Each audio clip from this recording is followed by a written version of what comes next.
Ranking 5 Disney parent deaths, least to most traumatic. Disney has killed parents in 22 films. 22! And today, we're ranking the 5 most traumatic parent deaths, from least to most devastating. And by the end of this video, you'll understand why Disney keeps doing this. Spoiler alert, it's not lazy writing. It's not coincidence. It's a formula, a psychological profit-driven formula that's been working for over 80 years. So let's start with level 1, the death that's sad, but honestly, you probably moved on pretty quick.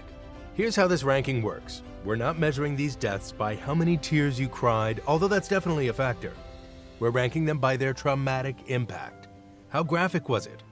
How emotionally manipulative was the setup?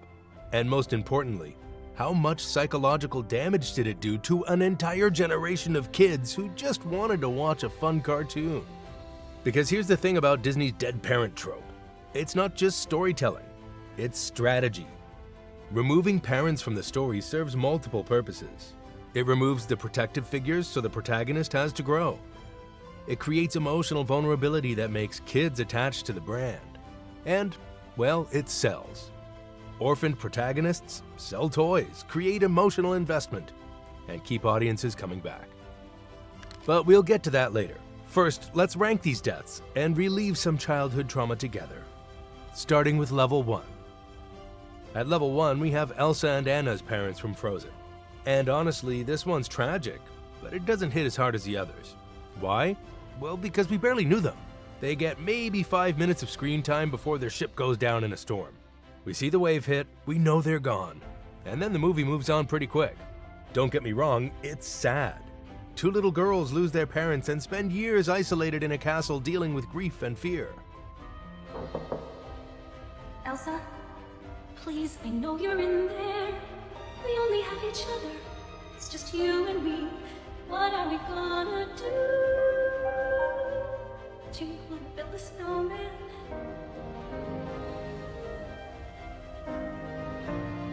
That's heavy, but the movie doesn't dwell on it.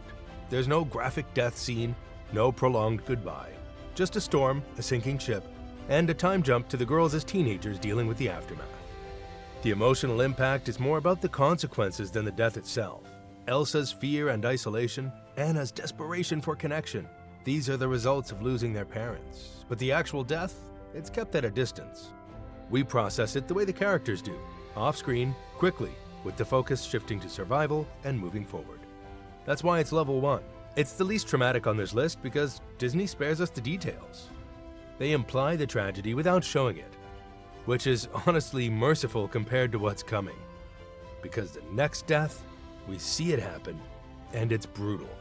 At level 2, we have Nemo's mother, Coral, from Finding Nemo. And this death is traumatic for one very specific reason. It happens in the first 5 minutes of the movie, and it's violent. You're sitting down expecting a fun ocean adventure, and Disney hits you with a barracuda attack that kills a mother and 99% of her children in about 30 seconds. Let's break down what happens. Marlin and Coral are admiring their eggs, hundreds of baby clownfish about to hatch, when a barracuda appears. You remember how we met? Well, I try not to. Well, I remember. Excuse me, miss. Can you check and see if I have a hook in my lip? Marlin! Oh, you gotta look closer because it's way in here. Here he is. Cutie's here. Where did everybody go? Marlin tells Coral to get back to the anemone.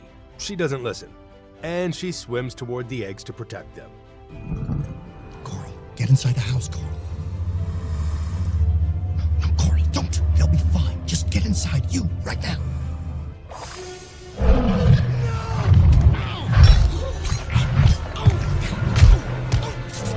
Cut to black. Marlin wakes up. Coral is gone. All the eggs are gone except one. Nemo. Disney doesn't show you Coral getting eaten, but they show you the before and after, and your brain fills in the horrifying middle part. A predator attack. A mother trying to save her children. Everyone dies except the dad and one baby. There. It's okay, Daddy's here. Daddy's got you. I promise I will never let anything happen to you. Nemo. That's not just sad, that's legitimately dark. And it sets up Marlin's entire character, a single father so traumatized by loss that he becomes overprotective to the point of suffocation. The trauma isn't just Nemo losing his mom, it's Marlin losing his entire family in one moment and spending the rest of his life terrified it'll happen again. That's PTSD in a kid's movie. And the craziest part, this all happens before the opening credits. Disney says, let's traumatize them immediately, and then moves into the fun fish adventure, level 2. Because it's brutal, it's sudden, and it creates a single-parent trauma narrative that drives the entire film. But it's not the most manipulative death on the list. That honor goes to level 3. At level 3, we have Mufasa from The Lion King, and this death is legendary for a reason. It's not just that we watch Simba's dad die on screen, it's that Scar makes Simba think it's his fault. That's psychological warfare in a children's movie. Here's the setup. Scar orchestrates a wildebeest stampede, traps Simba in the gorge, and then lets Mufasa die trying to save him. Mufasa climbs the cliff, begs Scar for help, and Scar throws him to his death while delivering one of the coldest lines in Disney history. Long live the king. Long live the king. Mufasa falls, gets trampled, and dies on screen in front of his son. But Disney doesn't stop there. Simba runs to his father's body, tries to wake him up, and then Scar shows up and says, "If it weren't for you, he'd still be alive." He plants the idea that Simba killed his own father.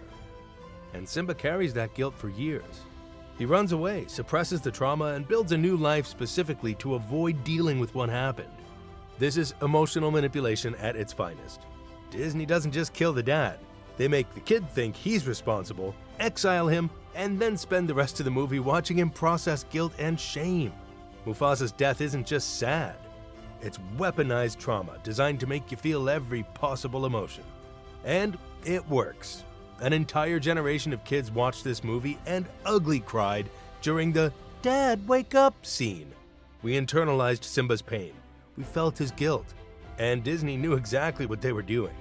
But as manipulative as this is, it's not the most graphic death on this list. That's level 4. Here we have Tarzan's parents. And this death is different from the others because Disney shows you the violence. Not in explicit detail, but enough that you know exactly what happened. A leopard named Sabor attacks Tarzan's family. We see the parents fighting back, we hear the screams, we see the aftermath. And then we see baby Tarzan alone, crying, surrounded by destruction. This isn't an off-screen tragedy like Bambi. This isn't an implied attack like Nemo. This is on-screen violence in a PG-rated Disney movie. Sabor is a killer, and the movie doesn't shy away from that. Later we see Sabor kill Kerchak and Kala's baby gorilla too. This leopard has a body count, and Disney makes sure you understand that Tarzan's survival is a miracle surrounded by death. What makes this level 4 is the visceral nature of it. You don't have to imagine what happened to Tarzan's parents. You see the attack. You see the fear. You see the violence, even if it's partially obscured. And that sticks with you differently than an implied death. It's not just sad. It's frightening. It tells kids the world is dangerous and parents can't always protect you. And that's the point. Tarzan's entire story is about survival, adaptation, and finding family in unconventional places. But to get there, Disney had to show you that his biological family was ripped apart by a predator, graphically, on screen, in a movie marketed to children. But as brutal as Tarzan's parents' death is, there's one death that haunts generations more than any other. The death that started it all. And at level 5, the most traumatic Disney parent death of all time, we have Bambi's mother. And if you're wondering why an off-screen death ranks higher than a graphic leopard attack, it's because Bambi's mother dying isn't just a plot point. It's a cultural moment. It's the death that defined Disney's dead parent formula. It's the OG childhood trauma that generations of kids never fully recovered from. Here's what happens. Bambi and his mother are grazing in a meadow. She senses danger. She tells Bambi to run and don't look back. They run. Bambi, quick! The thicket! Faster! Faster, Bambi! Don't look back! Keep running! A gunshot fires. Bambi makes it to the forest. His mother doesn't. He calls for her. She doesn't answer. And then his father, the great prince, appears and says the line that broke millions of children. Your mother can't be with you anymore. Your mother can't be with you anymore.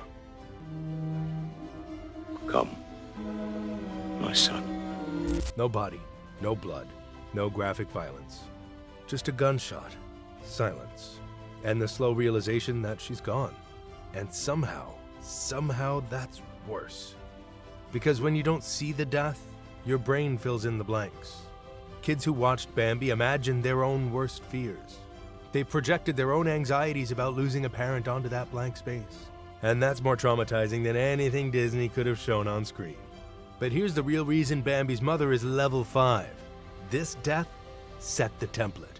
When Bambi came out in 1942, it proved that you could kill a parent in a children's film and audiences would not only accept it, they'd be emotionally devastated in a way that made the movie unforgettable. Disney learned that grief sells, trauma creates attachment, and orphan protagonists resonate. After Bambi, the dead parent trope became a staple. The Lion King, Finding Nemo, Frozen, Tarzan, they all follow the same formula. Remove the protective figure, force the protagonist to grow, and create an emotional experience that audiences will never forget. Bambi's mother didn't just die, she became the blueprint. And here's the uncomfortable truth. Disney doesn't kill parents because it's realistic or because it serves the story. They do it because it works. Child psychologists have confirmed it. Kids aged 4 to 10 fear abandonment above almost everything else. When a parent dies in a story and the protagonist survives, it creates a powerful emotional bond. The child watching feels relief that the character survived. They associate that relief with the Disney brand and they come back.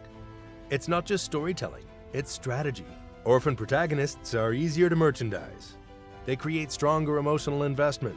They remove the protective parent who would solve problems and let the adventure happen. And they tap into a primal fear that keeps audiences emotionally hooked. Disney has used this formula in 22 films because it's not broken, it's profitable. And Bambi's mother was patient zero. And that's the ranking, from Frozen's distant tragedy to Bambi's foundational trauma. 5 parent deaths that shaped Disney's storytelling. And if we're being honest, messed up a lot of childhoods in the process. Disney doesn't kill parents because writers are lazy. They do it because removing the protective figures forces growth, creates emotional vulnerability, and taps into one of the deepest fears children have, being alone. And when you survive that fear through a story, when you watch Simba become king or Nemo reunite with his dad or Bambi grow into the great prince, you feel relief, you feel hope, and you associate those feelings with Disney. It's brilliant, it's manipulative, and it's been working for over 80 years. From Bambi in 1942 to Frozen in 2013. The formula hasn't changed. Kill the parent, traumatize the child, force them to grow, and create an emotional experience audiences will never forget. So the next time you watch a Disney movie and a parent dies, just remember, it's not an accident. It's the formula. And you're feeling exactly what they want you to feel. From shipwrecks to barracudas to Long Live the King, Disney's been ending parents since 1942. If I ranked your trauma wrong, therapy is expensive, but comments are free. Subscribe because apparently we all need to process this together.